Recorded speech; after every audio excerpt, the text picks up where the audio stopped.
Commander Jake Harrison stepped off the transport vessel onto Station Nexus 7, the sprawling trade hub that served as neutral ground between 12 different species. The artificial gravity felt lighter than Earth standard, making each step feel like a gentle bounce. Around him, beings of various shapes and sizes moved through the corridors with practiced efficiency. Jake had been assigned as Earth's new diplomatic liaison, a role that required him to navigate the complex web of interstellar politics. His mission briefing had been thorough, but nothing could have prepared him for the sheer diversity of life forms that called this station home. The Kalari resembled tall, graceful humanoids with skin that shimmered like pearl. The Vorthik were stocky, four-armed beings with scales that changed color based on their mood. Most fascinating were the Etherians, translucent beings who seemed to float rather than walk, their forms shifting like living crystal. Jake made his way to the administrative center, where he would need to register his credentials and receive his diplomatic clearance. The queue moved slowly, giving him time to observe the various species conducting their business. Each had their own communication methods, some speaking in musical tones, others using complex hand gestures, and a few communicating through patterns of light. When his turn finally arrived, Jake approached the registration desk. The clerk was a young Etherian female named Lyra, her crystalline features catching the station's ambient lighting. She moved with fluid grace, her form occasionally becoming more solid when she focused on specific tasks. "Welcome to Station Nexus 7, Lyra said, her voice carrying a melodic quality that seemed to resonate in the air itself. "Please present your identification and credentials for processing." Jake handed over his Earth diplomatic ID card, a small device that contained his biometric data, authorization codes, and planetary origin information. As Lyra took the device, her fingers brushed against his hand. The moment their skin made contact, she froze completely. Her ethereal form suddenly became solid, more solid than Jake had seen any Etherian become. Her eyes, which had been a soft blue, now blazed with an intense violet light. She stared at the ID card in her hand, then at Jake's face, and back at the card again. "It cannot be," she whispered, her voice barely audible above the ambient noise of the station. Jake frowned, concerned by her reaction.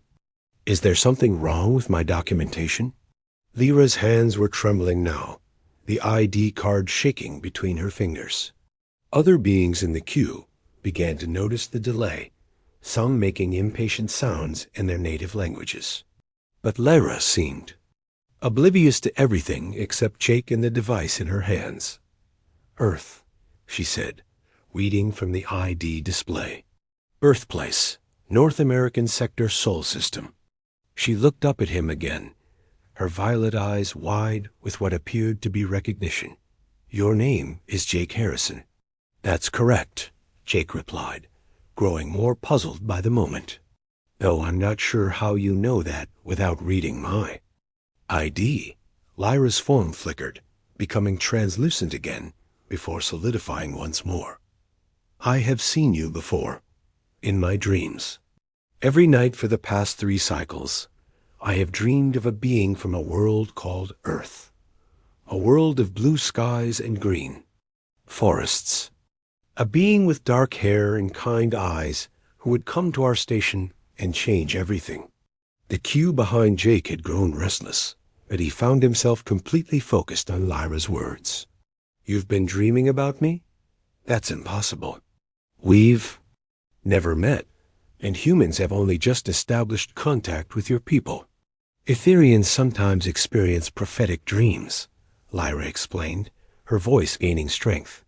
"It is rare, occurring perhaps once in 1,000 lifetimes. But when it happens, the dreams always come true." She held up his ID card. "In my dreams, I saw this exact moment. I saw myself taking your identification, feeling the shock of recognition, understanding that you were the one I had been seeing in my sleep." Jake felt a chill run down his spine.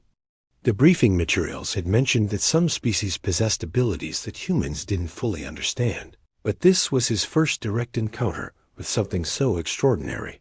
"What else did you see in these dreams?" he asked. Lyra glanced around nervously, aware now of the attention they were drawing. She quickly processed his credentials, her movements automatic, while her mind remained focused on their conversation. "I saw you bringing peace between species that have been at war for generations. I saw you solving problems that our greatest minds could not resolve. I saw darkness coming to our sector of space, and I saw you standing against it." She handed back his ID, their fingers touching again. "And I saw myself standing beside you when you did." Jake took his credentials, his mind reeling. "I'm just a diplomatic liaison. I'm here to facilitate trade agreements and cultural exchanges. I'm not some prophetic hero." "Perhaps not yet," Lyra said, a small smile playing at the edges of her crystalline features. "But the dreams never lie. You will be tested in ways you cannot imagine, and when that time comes, you will prove to be more than you believe yourself to be." A commotion near the station's main viewport drew their attention. Through the transparent aluminum, they could see ships arriving in formation. The vessels were sleek and dark, bearing no identification markings that Jake recognized. "The Dominion." "Fleet," Lyra whispered, her face paling until she was nearly transparent. "They are 3 days early." Jake turned back to her. "Who are the Dominion?" "A militant faction that believes in the superiority of synthetic life over organic beings. They have been conquering systems on the outer rim, converting or destroying all biological life they encounter." Lyra's eyes met his. "In my dreams, they arrived at exactly this moment. And in my dreams, you were the one who found a way to stop them." The station's emergency klaxons began to sound, and announcements in multiple languages echoed through the corridors. Jake could see panic beginning to spread among the various species as they recognized the approaching threat.